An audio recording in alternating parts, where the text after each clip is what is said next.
మీకెందుకు ఉద్యోగం చేయాలని లేదు? మీరిప్పుడు పనిలోకి వెళ్ళడమే మంచిది. నాకే పని చేయాలని లేదు. ఆ ప్రచండదేవ్ ఇదంతా కావాలనే చేశాడు. తనకు బాగా తెలుసు నేను కొన్ని రోజులు పనిచేస్తుంటే నాకు జీతం వచ్చుండేది. దాంతో భీమ్కి సహాయం చేసేవాణ్ణి. కానీ 27 రోజుల తర్వాతైనా మనం భీమ్రావ్ ఇంకా రమకు సహాయం చేయొచ్చు కదా? లేదు లక్ష్మి, దాంతో ఎలాంటి ప్రయోజనం లేదు. ఆయన ఇప్పుడు భీమ్ మన సహాయం తీసుకున్నప్పుడు ఇక పని చేయడం వల్ల ఏం ప్రయోజనం? ఆనంద్,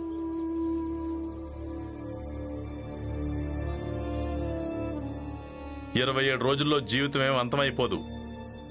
చూడు బాబు, భీమ్కు సహాయం చేయకపోయినా సరే, కానీ నీకంటూ ఒక కుటుంబం ఉంది. దానికోసం పని చేయాలి, డబ్బు సంపాదించాలి. అవును, అయినా మీకు తెలిసిందే కదా మావయ్య ఆరోగ్యం కూడా బాగుండడం లేదని. అంటే మనం ఇంకా సంపాదించడం మంచిది కదా. కానీ లక్ష్మి, ఇప్పుడు నువ్వు నీ ఇష్టానికి రాజువు కదా. ఏం చేయాలన్నా అది నీకు నచ్చింది చేయొచ్చు. పనిలోకి వెళ్ళాలని లేకపోతే వెళ్ళొద్దు. అయినా ఇప్పుడు నువ్వు డబ్బు సంపాదించి భీమ్కిచ్చేదేం లేదు కదా. ఏం పర్వాలేదు అత్తయ్య, కానీ నేను పని వెతుక్కోవడానికి తప్పకుండా వెళ్తాను. అలాగే పని చేస్తాను. కనీసం ఇలా అయినా సంతోషపడతాను. అయితే భీమ్రావ్ చదువు కోసం ఖర్చుల సమస్య వచ్చినప్పుడు అప్పుడు నేను కూడా పని చేశానని. ఇక మీరు కూడా పదండి.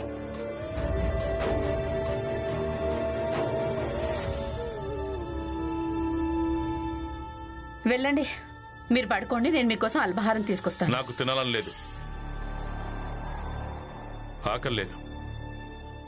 అందరినీ నువ్వు నాశనం చేశావు. ఆ నాశనం మధ్యలో తిని నేనేం చెయ్యాలి జీజబ్బాయి?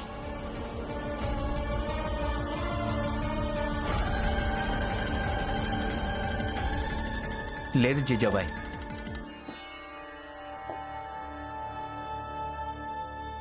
రామ్జీ తింటాడు, నువ్వు వెళ్ళి భోజనం తీసుకురా.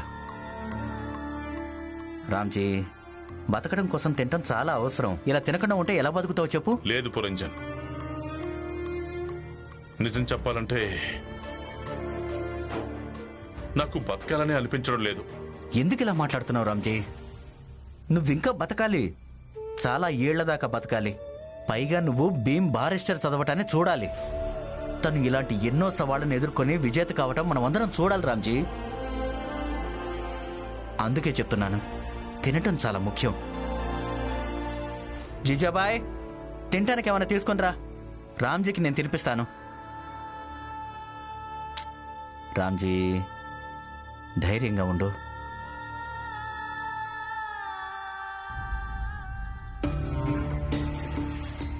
సేట్ గారు, సేట్ గారు, నేను పని కోసం వెతుకుతున్నాను. ఒకవేళ మీ దగ్గర ఏదైనా పని ఉంటే ఇస్తారా? పని ఉంది, కానీ మీ ఇద్దరికి మాత్రం లేదు. నాకు ప్రచండ దేవత శత్రుత్వం పెట్టుకోవాలని లేదు. వెళ్ళండి ఇక్కడి నుంచి. పద, వదిలేరమ్మా. ఇలా మనకు మొదటిసారేం జరగలేదు కదా ఎవరైనా పనివ్వడానికి నిరాకరించటం.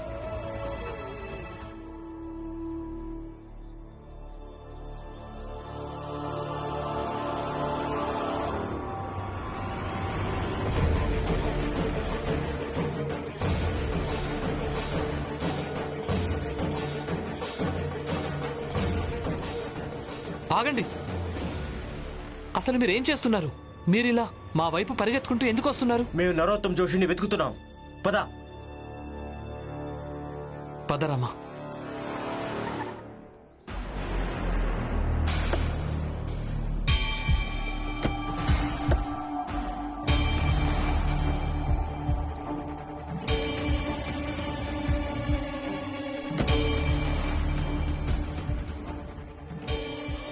మీరేం భయపడకండి.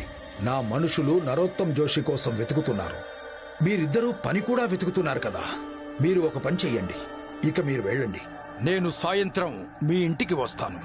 ఎందుకంటే ఈరోజు వృధా అయిపోతుంది కదా. అలాగే నువ్వు ఏ సంఖ్యలు రాశావో అక్కడ అదే సంఖ్యను నేను కొట్టి పారేయడానికి అందరి ముందే. వెళ్ళండి.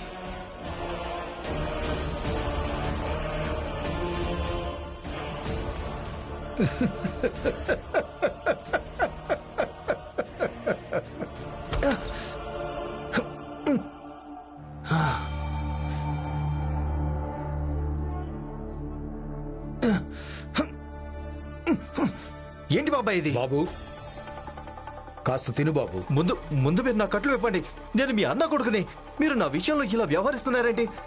ముందుగా వెళ్ళి నేను భీమ్రావ్ అంతా చూస్తాను. నాకు నా వాస్తవం ఏంటో చూపించాడు కదా, ఇప్పుడు నేను వాడికి వాడి వాస్తవం చూపిస్తాను.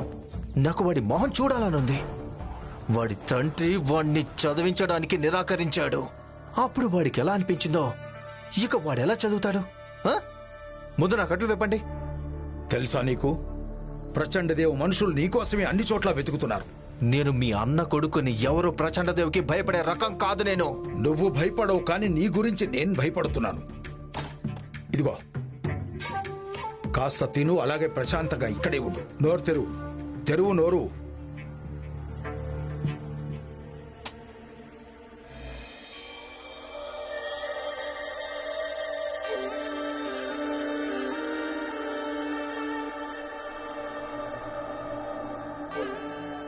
మీరంతా చూస్తున్నారా? నేనిక్కడ ఒక సంఖ్యనే కొట్టేస్తానని మీరంతా అస్సలు అనుకోవద్దు. మీరేమనుకోవాలంటే, నేను ఎప్పుడెప్పుడు ఇక్కడ ఒక సంఖ్యను కొట్టేస్తానో అప్పుడు ఈ భీమ్రావుకి చదువుకునే అవకాశాలు తగ్గిపోతూ ఉంటాయి. అలాగే మెల్లమెల్లగా స్వరం ముగిసిపోతూ ఉంటుంది. భీమ్రావు, నువ్వు చదువుకోవాలన్న కల కూడా, నీకున్న పొగరు, అలాగే నీ నాటకాలు అన్నీ కూడా నా తమ్ముడు వైభవ్ చనిపోయినందుకు నాకు బాధగా ఉంది. కానీ భీమ్రావు, నీ ఒక్కొక్క కోరిక ప్రతిరోజు చనిపోవడం నా దృష్టిలో చాలా సంతోషకరంగా ఉంటుంది. ఆ రోజు నువ్వు బిగ్గరగా మాట్లాడుతూ నాకు చెప్పావు కదా, నువ్వు చావగలవు కానీ చదువుని వదిలేయవని. ప్రచండ్ దేవ్ గారు, మీరు ఈ భీమ్రావు ప్రాణాలైతే తీయగలరు, కానీ ఈ భీమ్రావును మాత్రం చదువుకోకుండా మీరు ఆపలేరు. నువ్వు ఈ ప్రచండ దేవుతో పెట్టుకున్నావని అస్సలు మర్చిపోవద్దు. నేను నిన్ను ఎప్పటికీ చావనివ్వను, అలాగే చదువుకోనివ్వను. నీకు మెల్లమెల్లగా మొత్తం అర్థమవుతూ ఉంటుంది, అసలు నీ జాతేంటో, నీకున్న స్థోమత ఏంటో అని. అలాగే నీ పరిధి ఏంటో అన్నీ కూడా తెలుస్తాయి.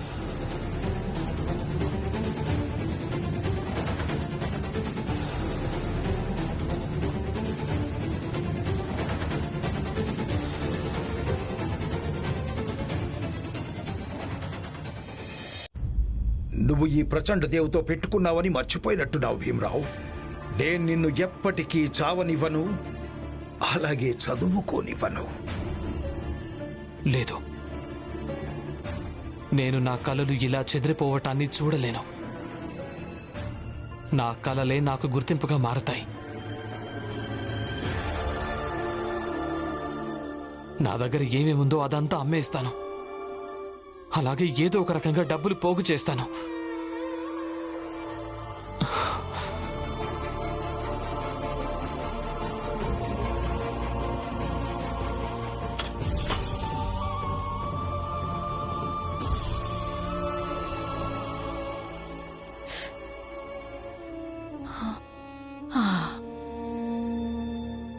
రమా, లోపల చూడు, భీమేం చేస్తున్నాడో. వాడు చాలా ఆందోళనగా ఉన్నాడు. వాడికి నీ అవసరం ఉండొచ్చు. పిన్ని, మీరేం కంగారు పడకండి. తెలివైన వాళ్లకు అలాగే తెలివిలేని వాళ్ళకు తేడా ఇదే. ఎవరైతే తెలివైన వాళ్ళుంటారో సమస్యల మధ్యలో మార్గాన్ని వెతుకుతారు. ఎవరికైతే తెలివి ఉండదో వాళ్ళు సమస్యల చట్రంలో చిక్కుకొని ఉంటారు. నా భర్త మార్గాన్ని వెతికే వాళ్ళలో ఒకరు. రమా, ఏం జరిగిందో వెళ్ళి చూడు. మెల్లగా. నేను కూడా చూస్తాను. పిన్ని, మీరిక్కడే ఉండండి, నేను చూసొస్తాను.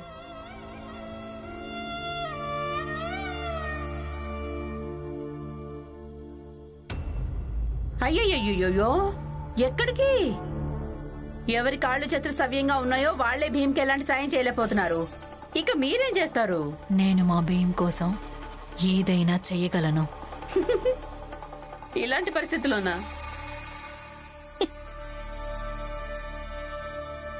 ఏంటి అసలు మీరేం చేస్తున్నారు?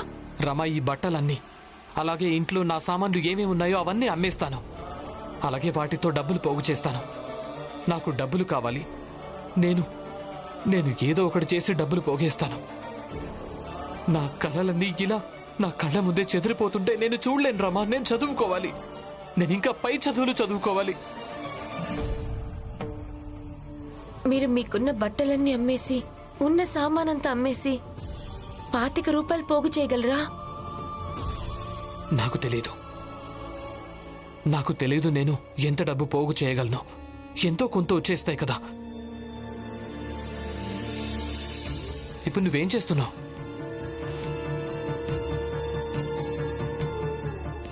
మీ ఒకరి బట్టలే ఎందుకు, నేను కూడా నా బట్టల్ని అమ్మేస్తాను. ఒక పని చేద్దాం, ఇంట్లో ఉన్న సామానంతా అమ్మేద్దాం. ఆయన దాని వల్ల ప్రయోజనం లేదు. అవును భీమ్రావ్, ఇక ఇవన్నీ అమ్మేస్తే ఎంత డబ్బు వస్తుందో.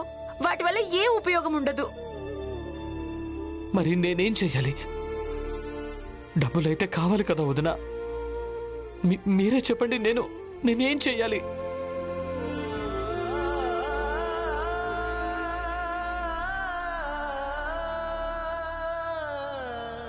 నాకు కూడా అర్థం కావడం లేదు. నేనేం చెయ్యాలో ఏంటో. ఈరోజు మనం ఎలా అయితే ప్రయత్నించామో అలాగే ప్రయత్నిద్దాం. రేపు చేద్దాం, ఎల్లుండి చేద్దాం, రోజు చేద్దాం. ఓటమిని అంగీకరించి ఇలా కూర్చోవద్దు. అవును భీమ్రావ్, ఆ తర్వాత మీ పోరాట ఫలితాన్ని నేను కూడా చూడాలనుకుంటున్నాను. ఎందుకంటే నేను ఇది తెలుసుకోవాలనుకుంటున్నాను. కష్టానికి, సంఘర్షణకు చివరి ఫలితం ఎలా ఉంటుందో. కానీ భీమ్రావ్, ఒకవేళ నువ్వు గెలవలేకుంటే నేను అంగీకరిస్తాను. మన జాతిలోని ఒక్క వ్యక్తి కూడా గెలవలేడని, ఎప్పటికీ గెలవలేడని. అంతేకాదు, ఒక రకంగా ఒకసారి మళ్ళీ మన జాతి వాళ్ళందరూ కలలు గనడం మానేయాల్సి ఉంటుంది. అందుకే ధైర్యాన్ని కోల్పోవద్దు భీమ్రావ్. నిరాశకు గురి కావద్దు. బాగుంది లక్ష్మి, ఉపన్యాసం చాలా బాగుంది. ఇక వెళ్ళి వంట పని చూడు.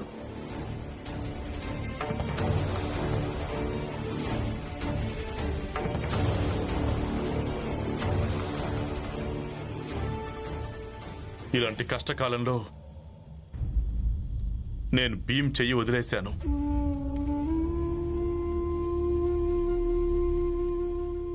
నేను ప్రతిసారి భీమ్ పుట్టినరోజున ఒక పుస్తకం బహుమతిగా ఇచ్చేవాణ్ణి.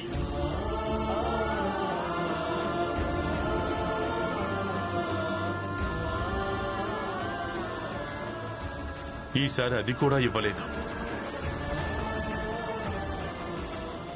ఇంకా భీమ్ పుట్టినరోజుకి కొన్ని రోజులే మిగిలిన్నాయి. ఈసారి భీమ్ తన పుట్టినరోజు జరుపుకుంటాడు. అప్పటి వరకు ఏమేం జరుగుతాయో ఏమో తెలీదు.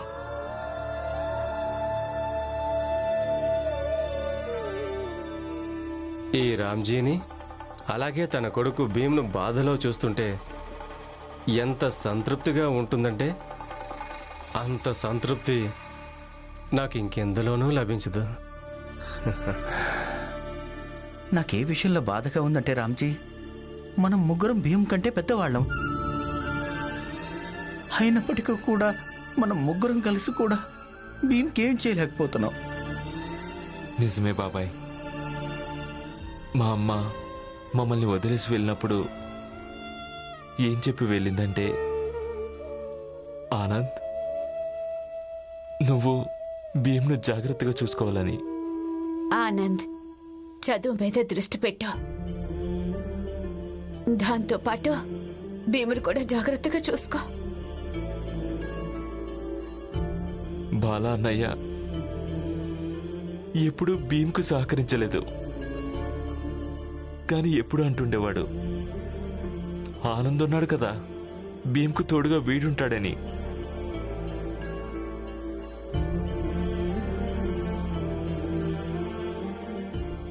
అంతేకాదు, నేను కూడా ఇదే అనేవాణ్ణి. భీమ్, మీ అన్నయ్య నీకు తోడుంటాడని. నేనెప్పుడూ నీకు తోడుంటాను. ఎప్పుడు తోడుగా ఉండడం అంటే దాని అర్థం నీకేవేం మంచివో అవన్నీ నేను చేసి పెడతాను. ఇక ఈ ఆనంద్ ఉండగా భీమ్రావు చదువుకి అలాంటి ఆటంకం కలగదు. నాన్న, ఈరోజు నా తమ్ముడు కన్న కల వాడి చెయ్యి జారిపోతుంది. ఇప్పుడు వాడి అన్నయ్యే వాడికి తోడుగా లేడు. వాడి దుఃఖాన్ని ఈ అన్నయ్య ఏమాత్రం పంచుకోలేడు. ఎంత దురదృష్టవంతుడు కదా ఈ అన్నయ్య.